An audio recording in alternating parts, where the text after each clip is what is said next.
Leaving Father Xantus to check with his acolytes regarding their supply of holy water, we, the Angels, agreed to gather supplies after splitting up to talk with Mayor Devereen and Lord Foxglove. While Bella and Evan wrapped up their contract with Aldern and relayed messages, Zerdan, Renruel, and myself discussed the need for an equipped task force with the Mayor to deal with Fort Thistletop. With funding and missives in hand, the Angels regrouped at the Red Dog Smithy. Once there, Dawes Corvette welcomed us as he worked on smelting some conveniently acquired pig iron. Though Uxio was quick to point out and bring up how he brought in dog slices earlier, I mediated by proposing that Dawes would have first pick of locations for a smithy and the new fort.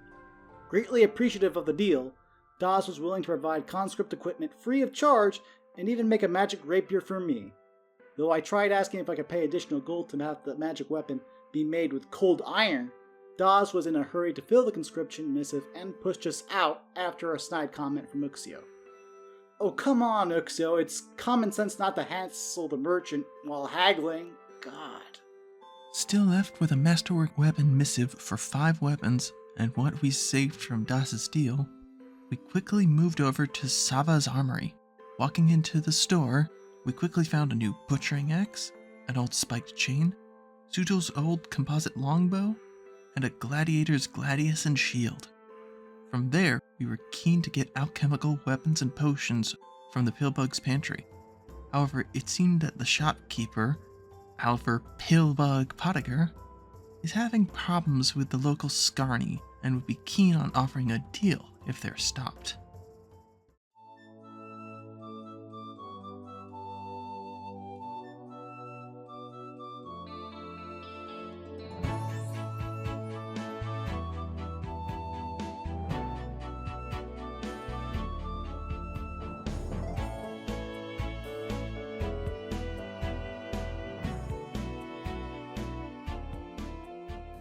You guys have recently gotten one last side quest where you do need to...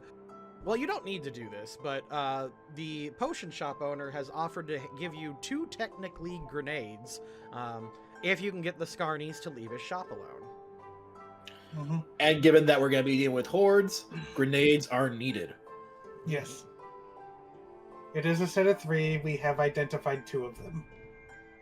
But before we get out of here, we do need some healing potions. All right. You mean poison? Poison? Maybe. For Uxio, yes. A healing potion is poison for him. Oh, yeah. Potions of inflict light wounds. Yeah, a couple for those for Uxio, and then some general heal light wounds for the rest of us. According to this, a single potion of cure light wounds or inflict light wounds would be $50 a pop. That's fine. If that's the case, we'll make it 2 inflict and 4 cure. Okay, so that will be 300 total. Is that correct? Yes. I'm assuming you're keeping track of your own resources. Yes. Okay. How much do the potions weigh? Why is A pound each. Just so I know, like why is Renrua like being so generous?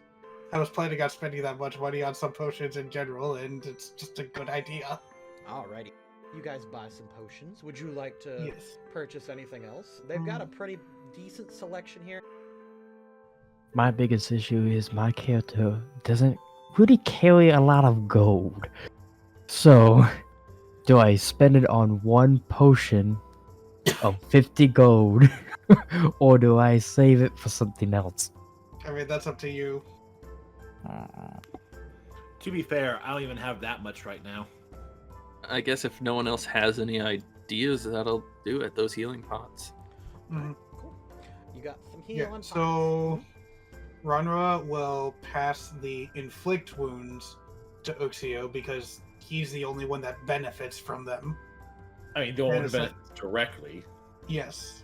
No, of course, Ranra can always find another use for those potions that is to her benefit, but we can scrub that for later. I think Ranra would give 2 each to Zerdan and Bella because it's pretty obvious that Hecht would be capable of healing herself.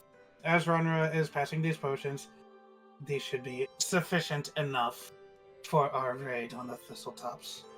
Okay, you guys wrap it up, and where would you like to go next? Would you like to split up gang and look for clues, or do you all want to handle the Scarnies by themselves? I don't know, like, do you think we can roll, like, knowledge history to kind of recall any news of the local Skirny gangs in the area since we've been here for, like, 3 to 5 years? I'm sure you guys can roll some kind of... Actually, knowledge local, if I recall, is the only knowledge skill you could do unchecked. So... Which I think we put local into history. Yep, you can do history. Bella's not even from here, so I'm gonna say she doesn't know. The Scarni are not really, like, they... actually, that's not true. They have, like, they're one of the major families in this town, right? Like, the Scarnetti.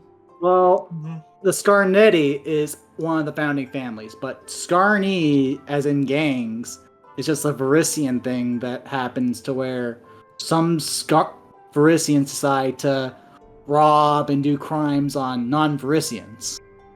Okay. Yeah, so it's almost like the mafia in a sense. Okay. Especially over in Magnamar. Oh yeah. Okay. So yeah, Almost like race crime. The Scarni then, that's actually really weird. It catches your eye, and it's like Scarni. It almost makes you laugh a little bit, especially Uxio, because he's hung out at seedy taverns here and there. It's like, they're not Scarni. And okay, you could probably go handle this. All right, if you say so. If anyone's come with, more than welcome. Otherwise, should be a cakewalk. So, Would be easy Deputy. enough, I'm sure. So, Deputy, do we want to try and take them alive, or...? Obviously alive until proven otherwise. But, Oliver, did they at all threaten you physically, or maybe do some breaking of your merchandise or anything like that yet? He pauses for a moment and says, well, those punks at the lumber mill came over here and they were talking a whole lot of smack, but not specifically, no.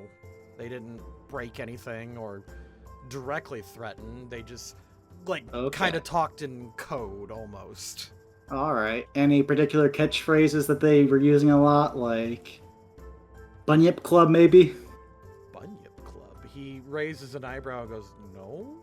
The hell is that? If there is a Scarny gang in town, it would be them. No one's mentioned anything like that. The way he describes it is they just came in and kind of implied that if the guy didn't, like, pay up once in a while, then his story seems almost inconsistent. Okay, then. Well, that's kind of odd, considering I think Sheriff Baylor would have gotten wind of a freaking Scarny gang well before now, but... alright, well, I'll investigate, see what I can scrounge up through talking with the locals, and hopefully this isn't a serious problem to add to our troubles. He's like, well, it is serious. I run a very respectable business, and I don't want that Scarny thugs in my shop. Right. Okay then, well, unless there's any other information you wish to share, I think we'll... Would this be an opportunity for an insight check? Sure. Bella don't see it. He's kind of annoyed. I don't think Ranra is concerned about that. If anything, she wants those free grenades. Yeah, he definitely seems annoyed about the guys at the lumber mill at the very least. Like, he's pissed off at them. Do you have even a description of these guys? Like, Oh yeah, he describes, he'll just straight up give you their name. Banny, Harker, and... essentially, they're two humans, so they fit the profile of people who would be Scarny in terms of, like, heritage. It does check out. If you profiled them specifically on their sub-race, yeah, it could be them. They could be Scarny. okay. I will say this. Who was traveling with Hecht during the festival, like, beforehand? Oh, that was the chief over here. That's Sudan. Zerdan? Yeah, Yep, Deputy Zerdan. Banny was the guy with the Sarenrae tattoo. What? Oh, the person that I didn't want to look at the shitty Sarenrae tattoo, yes. Alright, well, definitely got some questions for them now, considering what just happened. Yeah, we'll just go over and, I guess, try to ask around, I guess. You travel down the road to the lumber mill. It is loud and going as normal. Now, here's the problem. Ebor does not have a token at the moment. Okay. So I am using... So he's Green Banny? He's Green Banny Harker. You got Banny and the cooler Banny. Ah, jeez. You reach it. What do you do? Mm-hmm. I would say walk up to whoever's manning the mill at the minute and hail their attention, I guess. You know what? So- Let me handle this. I can make quick work of this. What? You sure? I can't hear you over the sound of the lumber mill. Yeah. Like- It is the noisiest part of the town. yeah. Yeah. Fair enough. You approach the door. First, I would ask Zerdan which one I'm looking for. Looking among the people there, are any people in plain view? No, it's just really these two guys that are working right now. And I recognize them as the guys I was talking to earlier the day of the festival, right? Correct. Yeah. Okay. Now knowing who I'm going to be dealing with, Ronro will go inside and will cast Flare in a position that would prompt the two of them to notice it. You hear some swearing as they quickly shut off the mill, and one of them comes to you. Hey, boy, what the hell, Goblin Bane? The bloody hell are you doing here? I have a slight bit of business to attend to, What the fuck? and perhaps there is an offer I can make with you and him over there. They look at you. They're really flabbergasted as to why Goblin Bane is here. Are you looking for Do they- goblins? Like, Do they see the rest of the Angels of Sandpoint behind Goblin Bane? I assume she just kind of snuck in on her own, and you guys are just Yeah. kind of waiting I think outside. so. Sheriff, ass where is did Van specialized. Wooer go? I could have sworn we were all out here discussing something, and then all of a sudden Van Wooer is just gone. Is it just me, or did it suddenly get much quieter? Oh god. As I look, darting my eyes around. Anyway, inside the mill. I was just at the Pillbug to get some supplies, and the store owner has taken issue with the two of you. He doesn't want you at his shop. Now, to keep you clear from there, I may offer you my personal service for the rest of your lives. Point. Like, they were about to protest, and then immediately, like, Ebor throws his hand on Banny's mouth and goes, "We accept." Now, it will be a few days before committing to any of that, as I am currently in preparation to assault the Thistletop fortress. Oh, they look at each other and like, "Do you need anything from us?" Not that I am aware of, but if there is something you are willing to offer... They think for a moment. They're like, "Well, we could." They start chatting back and forward a bit. Banny is actually kind of excited at this. He's starting to think. He's looking around the shop like frantically trying to figure out something to sell you. Ebor is just kind of like, do a perception check. Is a 10. Ebor is just kind of like watching Banny try to think something up. Banny's like, we could create a battering ram for you. We can, like, it's not our specialty, but we could try to do a siege weapon. We could offer you a slight discount. We could offer you a swallowtail discount, of course. And they're thinking, can't really do like a swallowtail festival. We can offer you a discount. Banny's like, yeah, we could try to conduct a siege weapon or a battering ram or something. How soon do you need this? I think 2 weeks seems to be about the time required for the sheriff and his guardsmen to return from Magnamar. Okay. Is it illegal to build a catapult? No, that is not what I'm asking. How long does it take? Yes! We're building a catapult, boys! Alright, according to this, Just drive around town with the medieval siege wagon hooked up to my truck. Totally. alright, it is reasonable for master craftsmen. They would need to hire, but yeah, they're like, yeah, we could absolutely build you some siege equipment. And Banny's like, but we would of course have to charge for a rush order, and we got to cancel our other commissions. And Ebor's like, yeah, of course. Banny's thinking, and of course you'll want proper training, a manual, ammunition. He starts thinking, like, oh, this could be running, quite a little bit. Goblin Bane, do you have the gold to back this up? We'll work with you, of course. I do have one thing in mind, and she's gonna go out the front door. Zerden! Oh God, what is happening here? Do you still have the missive that we had saved from the smith? Why is that being brought up? As I'm trying to do my best customer service smile. They are going to provide us with a siege weapon. Ah. And your facility is capable of doing this? As I look over to the boys. Enthusiastically, Banny's like, of course, not a problem. Ebor is like, yeah, we could do it. It's gonna be a bit. We're gonna have to hire some guys. Like, Ebor is more concerned about the logistics of it, and Banny's more concerned about making the sale. It's a matter of hands. I'm sure that as deputy, I can see about finding some people who'd be willing to help you on this endeavor, since they'd be using it. As I kind of look Like back Evan behind and Bella? me, Yeah, Evan as I and feel Bella? eyes on me. Oh yeah, right. Banny looks back and he sees Bella holding a massive axe and Evan with like tree trunk arms. He goes, yeah, we can take him. If you're volunteering him for work, we could give you, of course, the Mastercraft discount. So this would be a masterwork weapon, you would say, as I look to them. Of course.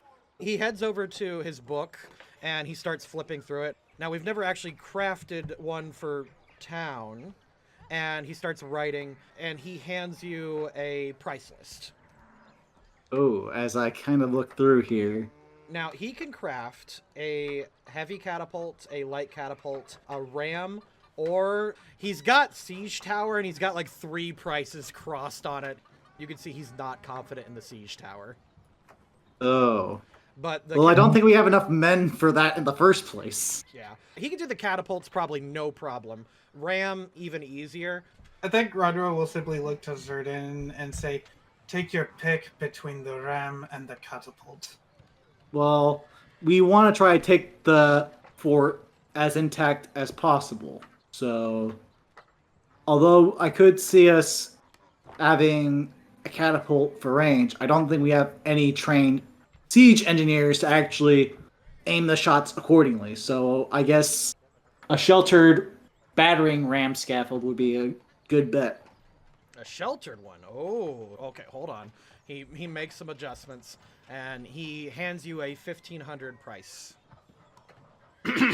And that's... If I might offer another perspective, if we use effectively smaller scatter shot, it could act as cover and not have to worry about aim. So it'd be just hitting infantry and not just wrecking the shit out of the walls. So, like with the catapult, you're thinking like shotgun rocks instead of big ass rocks? Yes, because we're wanting to take the fort. Taking the fort intact is going to be more cost effective, even if it is harder. They're thinking like, okay, masterwork heavy catapult, that would be scattershot compatible. Heavy might be overkill, honestly. Well, at least it'll definitely clear out anyone on the open floor of the fort, and anything else will just be cleanup as a regular adventure dungeon crawl. Banny, actually, you know what? Let me roll Banny's knowledge engineering. While Banny is figuring that out, Uxio pulls Zerdan away for a moment and just mentions something to him. Our goal is still to pull Korovis and his group away from the fort, correct? Yeah, that's the plan, and ideally... It might be better to go with a light catapult then, in order to maintain mobility for those who are pulling them away. Alright, I'll have to ask them how fast is a light versus a heavy in that regard. And we also need to figure, it is the Nettlewood. Whatever we take there is also going to be slowed down, same as the people who are walking through. Banny comes back. He's got like some very rough drawings of a light catapult, and he's attached places for 2 horses, and at the front he can have it pulled by 2 horses as well. He says he suspects that it can go about as quick as a half-charging horse.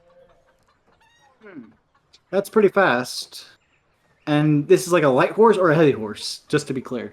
You can provide the horses. That's up to you. We're just making the catapult. All right. So, like catapult then, everybody? To be Sounds like the fair, best Chef, option. you haven't even asked Bella and Evan if they want to help out or not.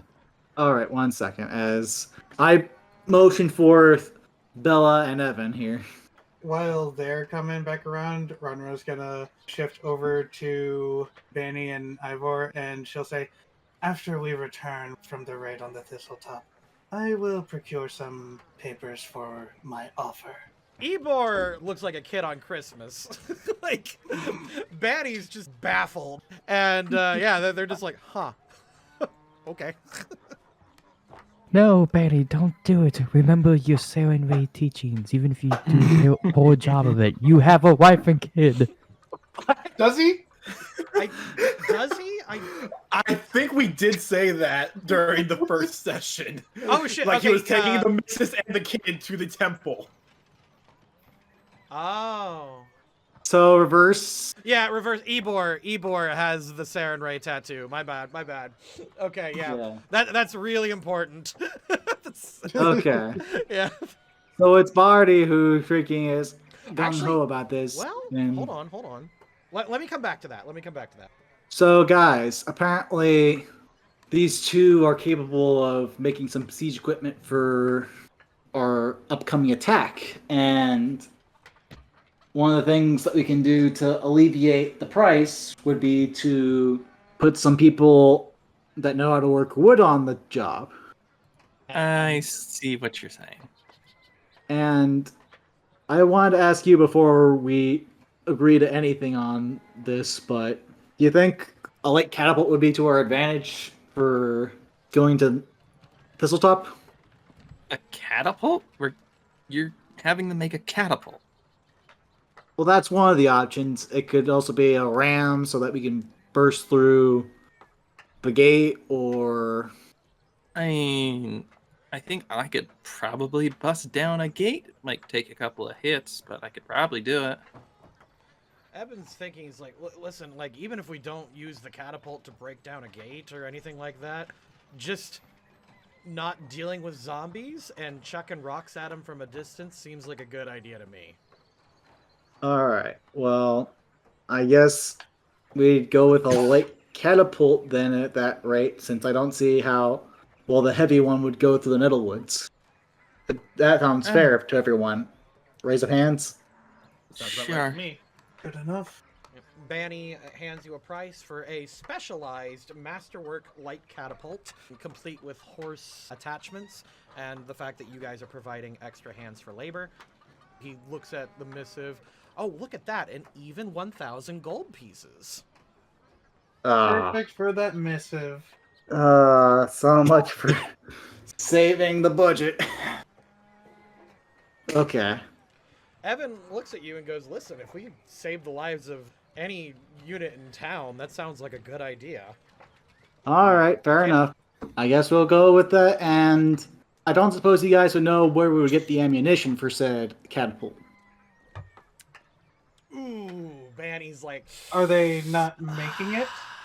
no, you didn't ask for ammunition. That's gotta be a little. To bit be more. fair, Well, I don't ammunition- think you guys deal in stone, do you? No, definitely not. Exactly. We could try to acquire the stone for you for, I don't know, an extra.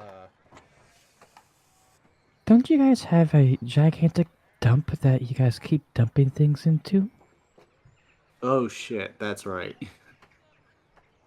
Oh yeah, you can go to the I'm junkyard. pinging the area. Yeah, you can go to the junkyard and just grab shit. Goblins take stuff from there all the time. Benny, overhearing this, he looks at you. He's like, "Well, you don't want to use any old junk, right? You want to use the best. We can get you some stone. We'll make sure we can get you at least Uxio starts 10 chuckling a little bit. 10 rounds." How effective do you think that a bunch of shuriken would be launched from it?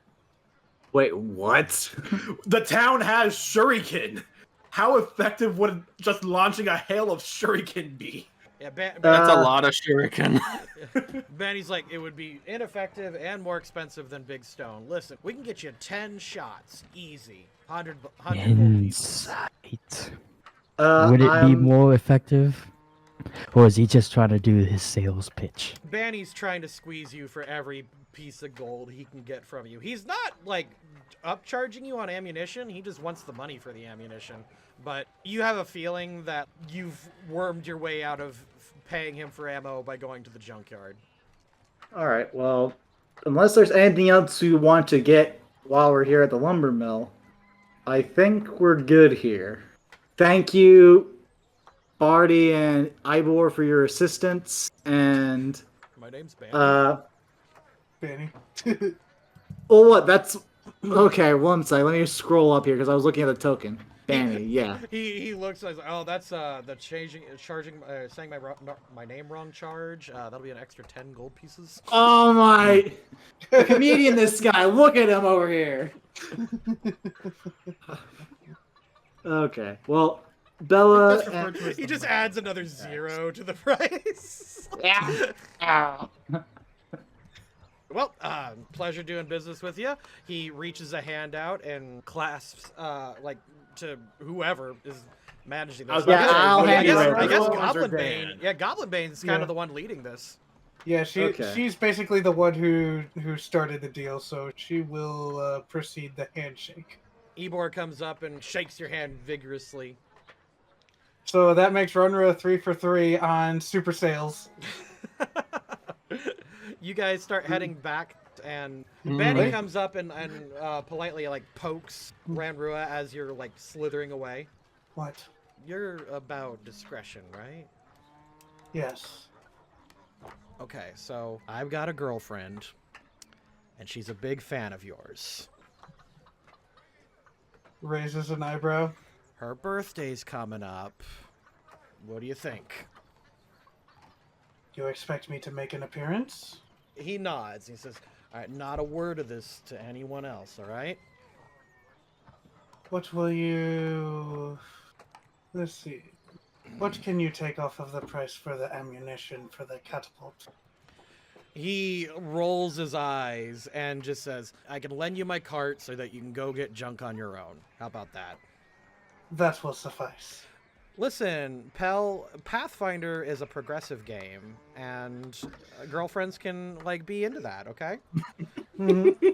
You never really hear about the guy buying a stripper for the girlfriend, though. Hell, you barely hear about the girl buying a stripper for the guy. Yeah, no, exactly. But, yeah, it is what it is. That's how it happens. It's a progressive game, all right? Yeah. Yeah. Besides, she's got nothing against it. Yeah. It's just Renrua's getting what she can. All right, he'll lend you a wheelbarrow so that way you can gather all the ammunition you can. All right, she will proceed to take it and then catch up with the rest of the group. I have decided Banny does, in fact, have a wife and a child, so... Wait. Yeah. Wait. Yeah. How does this work? This episode is brought to you by the Loading Crew Patreon, where $5 per month gets you access to all of our uncut streams and monthly lore packets. This episode is brought to you by Nomura the Rogue Jellyfish Plush. Use the coupon code LCCGame for 10% off your total order at loadingcrewcrafts.com. You head back to the potion shop and report in, and he goes, oh, wonderful, and then he gives you the grenades. Wow. All three of them, or just the two that we know what they are? Just the two. Okay. Okay. That's still pretty good. Is there anything else you wanted to do before doing our little time skip? Montage! Gonna have a montage! Over the next few days, Evan, Training montage. Uxio, you and Shaylee, and I guess Zerdan too, will be training conscripts. Zerdan, you kind of know people in town better than anyone else, so you should probably do the knowledge local in order to figure out people to recruit. Right. Survey says... I'm gonna use advantage on that. No, Yep. I'm not dealing with that. That's a nat 1. That's a nat 1. Oh boy. You get nobody! You get nobody! Oh my god! Can we burn another one? No! Can Shayla Fate. and Uxio roll as the nature people? Fate has decided. No, that's a nat 1. Like, buddy, like, Zerdan is like knocking on doors, getting doors slammed in his face. People are just straight up refusing. You even went to the guy who he's like the airsoft guy who's like really into military shit, and he slams the door in your face. What in the 9 hells? Gods! Shaylee's with you, and she's like, wow, I thought they would be like jumping at the bits. Apparently not. I had a joke idea for how Uxio might turn this around, but I'm not sure if I want to speak it into existence. Well, Ranrua would be running, like, what would Ranrua be doing in this time? Having some time alone to identify that potion she had gotten earlier in the glassworks. Okay, so she's going to be experimenting on her own, probably at the Pixie's Kitten, because you no longer have a room at the mansion. Right. That is no longer a thing. So Hecht is going to be assisting making holy water, I assume. Yes, Hecht is assisting making holy water, and during her downtime in her room, she is looking at her new chain that she bought to try to figure it out a bit more. What she's doing is she's using her different channeling abilities. During the day, she's trying to use Detect Good on it and trying to see if there's anything positive about this. But at night, she's trying to use her more anti-paladin side. She's using Touch of Corruption and lay on hands on it just to see how it reacts to her. I'm assuming this is in secret, correct? Well, I'm attempting to try to do it in secret. Okay. While as a paladin, you'd cast Detect Evil on it, and you do get a faint necromantic aura coming off of it that is distinctly evil. And there's a lot of anger and frustration coming off of this. You almost feel like... Give me a knowledge religion. During the late unpleasantness, you know that the previous owner was murdered, and you're starting to suspect, after your couple days of examining the item, that it has left an imprint on this weapon. So you suspect that the item is either haunted or possibly cursed, but you really can't tell until you start channeling Zon-Kuthon. I don't like reaching to his whispers. Then again, I don't like Sandway whispering in my ear either. As you are examining this, you hear Zon-Kuthon begin to whisper into your ear. Use them. Bring the goblins the gift of pain. They don't deserve the pain. He gives a wicked smile. Perhaps you're right. Goblins don't deserve my gift of pain, but their leader, in all her glory, she deserves the pain. The chains rattle a little bit. Use them. Take her blood. Take her soul. Take her powers. And in return, give her ultimate pleasure. You pick up the chains, and they lovingly wrap around your wrists, and you just put them under your gauntlets. Yes, she does deserve pain. She deserves the gift. Gift of pain, bringing pleasure, and sending her to the afterlife. Give my gift, and you will be rewarded. Yes. Wait a minute. What? No. No! Ah, shoot, I did it again. And then, like, as quick as the conversation happened, you kind of forgot about it. In fact, like, where the f*** are your chains? It feels like they're missing. What chains? I never had chains. Oh, you had them at some point, but yeah, they're you must have misplaced them. Weird. Eh. Uxio, do you mind? Just so you can get your conversation in with Bella. You're going to be helping them out, because honestly, that works the best. Alright. Let me get through Ranrua and Zerdan real quick. Then I'll give you guys your thing, and then we'll have our boy come back, and you guys can, like, essentially set positions for next week. Fantastic. All right. Zerdan, after your third attempt at at trying to recruit and getting the door slammed in your face, it is odd how the deputy is not getting any respect. Considering I was a freaking factor in dealing with the goblin threat, what the hell?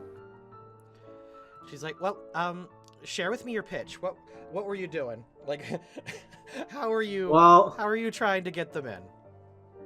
Well, I was going to knock on the doors of people that I thought were really gung-ho about dealing with the goblin threat, like freaking Dave with all his freaking crossbows and shit. But yeah, I was trying to go for people like Dave, who I thought would have gone for that, but I guess they don't really feel like it when push comes to shove. Why don't we start recruiting, like, she thinks for a moment. Why are you recruiting people who are gung-ho to kill? We're wanting to recruit archers and throwers and hit and run people, right? Oh shit. That makes a lot more sense. She smiles. She's like, hey, you're doing great. She, like, tries to pat your shoulder supportingly. I appreciate that tip, Shaylee. Thank you.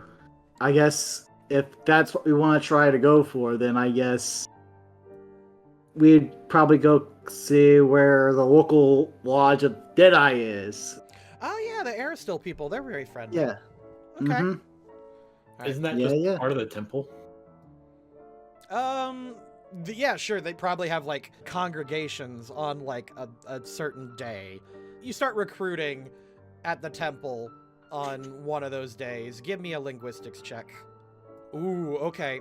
The one person who was your lucky find was the guy whose grandmother perished in the fire.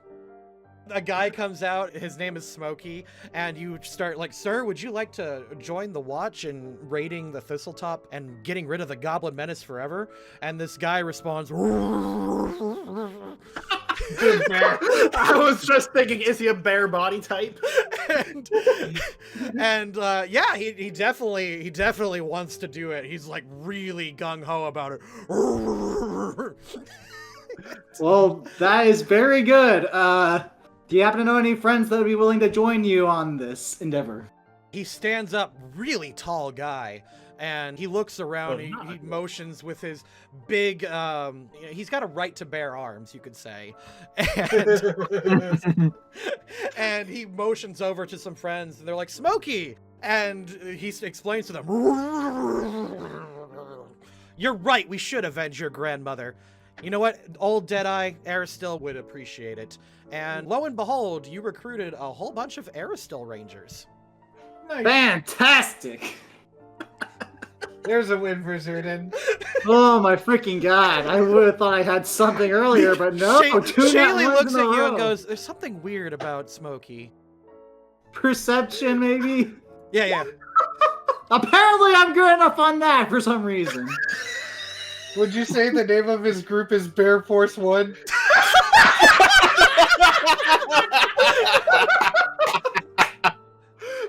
Hold on, he's this his cross to bear. Oh god, all the bear puns. No, he's just a big guy, big hairy guy. Yeah, he's just a big. I mean, he's got a really thick accent there, but yeah, he's Antivan. There you go, Smokey's there. Not only have you guys managed to recruit Smokey, who's just a big woods guy, you know, he's just, you could say, like, he shits out there. He and his contingent of Aristil worshippers have joined the watch. Yeah, they are just barren to go. They're just... Randrua, you have mentioned your situation over to the lovely ladies at the Pixie's Kitten, and they have taken the utmost pity on you, and none of them ever liked Longiku. He's always been a sexist pig, treated the girls really bad. They were actually baffled that you even somehow managed to worm your way into his services. They let you stay at the Kitten. Easy enough. They make you work once in a while, but that, I mean, you can roll a skill check if you'd like. Okay. Performance, that is a 21. Yep, you earn 21 gold pieces over the course of the week. And within that time, you have many, many nights to examine this potion. Do an Arcana check. 21? You are examining this thing, and you're not an alchemist, but you're doing your damnedest to figure out like what kind of potion this could be, and it sure is weird in the sense that it is not reacting to any spells or any typical arcane triggers that you are currently aware of. Even using detect magic just isn't telling me anything about it? Sure isn't. There's certainly something powerful about this. She is definitely getting annoyed that she's not getting a set answer for this thing. But it's definitely something powerful. As you are experimenting on this, give me a perception check. It is a 22. You smell the smell of acid and sulfur, and you recognize it as an attempt to be contacted by your patron. Oh, yeah, gonna have to answer that. You head on over to your components, and you open up like a makeup kit, and then like the secret compartment of a makeup kit. And inside is a small visceral acid that hits your nose that puts you into a trance. You suddenly see nothing but darkness and two glowing purple eyes from them and a single word. Report. I have found the rune well in Sandpoint. But before I could actually get to it, someone else had siphoned its power. You hear a low guttural growl. It's the normal fury that you're used to. It, like as if you're about to get some kind of psychic backlash. You have I did hear of another one that is not far from my current location. Which sin? It seemed to be of wrath. A long pause as you can hear growling. Irrelevant. But claim it if you can. I don't think I have the artifact necessary to claim Runelords' power. What is in your room? In the room. So you want a perception for that? Yep. You're looking around and you're worried like that maybe one of the other kittens overheard. The fog lifts from your eyesight a little bit and you sift around the room. You don't see anyone. Close. Soon, Magnamar. Bring everything. I already have plans to go to Magnamar. Not immediately, but I will be there. He gives a mighty but satisfied roar. Give me a fortitude save. Ooh. That's a 6. You snap out of the vision and you've got tinnitus for the next 1d6 hours. Ah! Welcome to my life in real life. Oh, that sucks. You've got a ringing in your ear and it's very unpleasant. The compact is smoking and is very unpleasant. Suppose that was better than it. It's not the worst. It's not the worst that could have happened. Why don't Evan and Bella roll their profession? Evan will assist Bella, and she will get an 18 then. Throughout your week... Stuart, yeah? Can I burn a surge? You may absolutely burn a surge. Alright, roll a 1d6 for your mythic surge. Boom. Oh Nice. my god. Yeah, The 24 total? Yeah, throughout the week, Banny is putting you to work.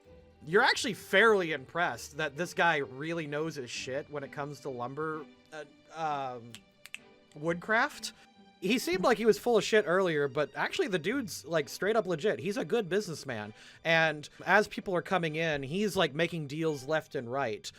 If you would like, you may make a perception or a sense motive check to kind of like gauge this guy. It's real weird. This guy is pretty legit.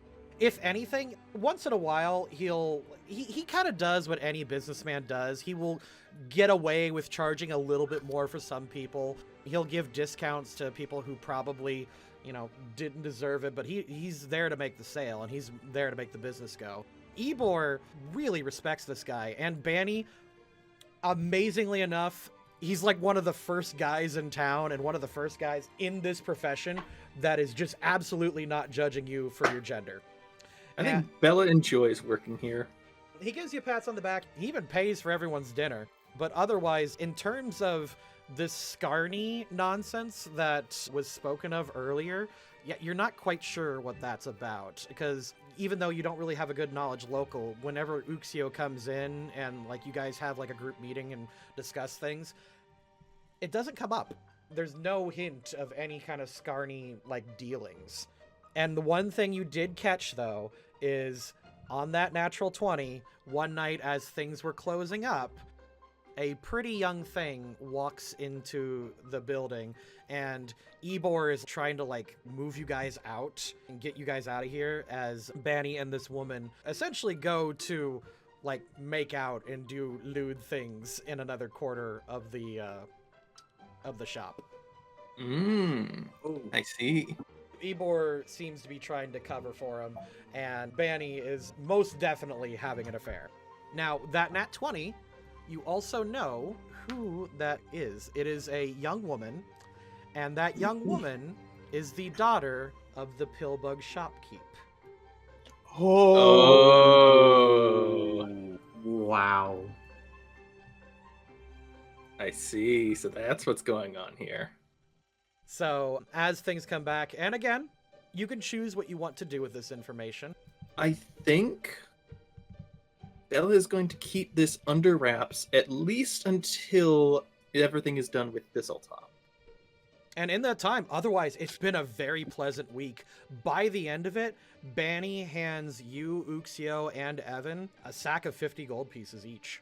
As you attach the last bit of the siege engine together, he wipes the sweat from his brow and looks at it in satisfaction as he then breaks out some elvish wine and shares it among you. He hands you the bottle, and he's like, would you like to do the honors? Sure. Bella will take the bottle. I'm not even going to have you make the strength check. He's like, wait. I don't know if this is rude, but can you do that surge thing when you open it? Sure, Bella will do some extra flourish for him. Put some stank on that. As you turn into an angel, him, Ebor, and Evan raise their glass to you as you guys pour it out and celebrate for the evening. Uxio is here as well. I imagine that when it comes to a party at the place, Uxio is more in the back and just raises his glass Leonardo DiCaprio style. Otherwise, at the completion of the catapults, more workers are there, just small, unskilled laborers that you've either recruited, husbands and wives, and the essential people who are responsible for making this happen. So most of the gang will be here. Zerdan and Shaylee. You know, you're just having a party the night before. The night ends without much, honestly, just a good time. Throughout the next day, you will just act as if you were under a level 1 Bard Inspire Courage. Just a morale bonus throughout the next day. Actually, it would make more sense, Inspire Competence. My bad. As the night is closing down, Banny shakes the hand of Zerdan and Shaylee, thanks them for their business, and you guys essentially head out. Evan is heading back to his room. We can have Uxio and the Bella conversation. I imagine that it probably would start off with Uxio eyeing Bella more than normal after her display with the breaking the glass, because of using her mythic power like that. After Bella has had some time to just internalize all of this and just vent her frustration and stress into some actual work, she's definitely gained back some confidence, and she's definitely looking like she's feeling better. You definitely seem to have a bit more of a handle on it than you did a few weeks ago. Yeah, it was just so sudden is all. Just getting all that dumped on me, but, I've got a feel for it now, and I don't feel like there's anything wrong happening. So it doesn't feel like anything is causing you to act different than you normally would. No, just feel a little more me, I suppose is a way of putting it.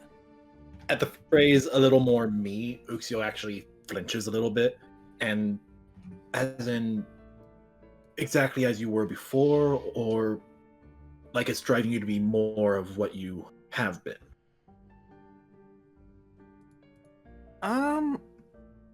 I just feel more confident in myself, I suppose.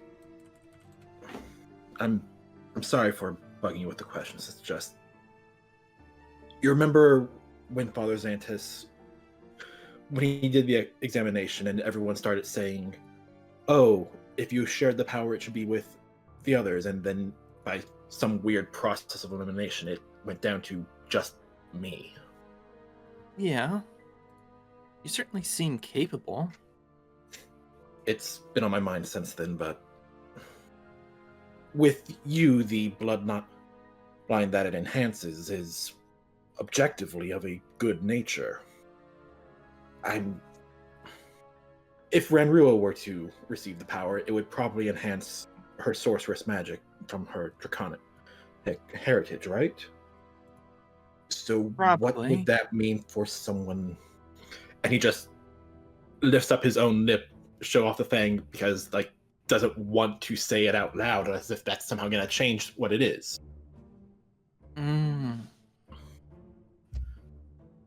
I'm not totally sure. I can only speak for myself and my sister in Magnamar. I've never met any other damp here. But it's safe to say that any of us is capable of exactly what people think we are. And to a degree, you know the first kill is always the hardest myth? Yes. I never had that. And as far as I can tell, it might very well be because of that part of me. A part of me is comfortable with it, and if it's enhanced... And it's very clear that this has been weighing on him of, if this were to happen, what would it mean? I'm not sure. You and I are different, so I can't say one way or another how it would affect you. Yes, Again, I'm sorry for laying this on you. It's just... You're the only one with any experience with it. No, Not I a whole lot understand. of others. I understand.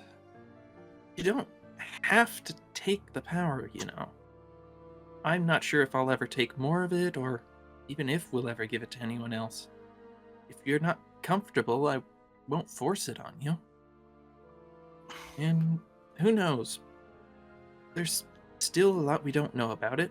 Maybe after we learn more, you'll change your mind. Maybe. Then again, maybe we won't even get the chance. Could be that it is purely on you with your amulet. No, I definitely feel like I can give it to others. Well, we'll find out soon enough, won't we? It's what, 3 days until we attack the fort? Yep, somewhere in that area. Thank you for indulging me, Bella. And he is going to offer a hand just because they aren't close enough for more than a handshake, I think. Yeah, Bella will take the hand. To wrap up the night, it's been a week and a half, and you guys are approaching the day of the siege, and as promised, Sheriff Hemlock does return. He approaches Zerdan. You guys have a meeting with the mayor in her office. Should Uxio be there as well, since Everyone part will of be the town there. guard? Yeah, everyone's there. Okay, gotcha. Everyone has updated the sheriff onto what's happened. They've explained the mythic power. They've explained the plan. The entire time, Sheriff Hemlock is listening quietly, only interrupting on occasion to ask a question or clarification. the Ranrua blow-up is just kind of blown over, in the sense of, like, it's just a thing that happened. The party and everyone else is treating it as a moment of anger and stress, meaning they are not throwing you under the bus. As everything clears up, essentially you guys get credit for organizing the town, reinforcing, and effectively preparing for a proper end to the goblin threat. With that, the sheriff just stands up and he shakes Zerdan's hand and says, "Congratulations. Well done. I couldn't have done a better job." I appreciate the recognition, Sheriff. I'm just glad you're back to help make sure things are okay on this push towards Thistletop. This is well done. And with that, you guys essentially just start gathering everything.